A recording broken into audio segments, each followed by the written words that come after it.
ඇහේ සුදා ආවා. ඊට පස්සේ බදුල්ලේ ගිහිල්ලා සුද ඉවත් කරා. ඊට පස්සේ සිරිය කැල්ලයි කියලා මැහුම් 8ක් ගැහුවා. හිරි වට්ටලා. ඊට පස්සේ කාච දාන්න ඕනේ කිව්වා.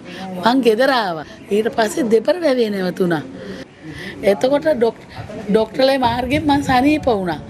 දැන් ඇත්ත එක පේන්නේ නැහැ.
හාමුදුරුවෝගේ මාර්ගෙන් මං සුව වෙයි.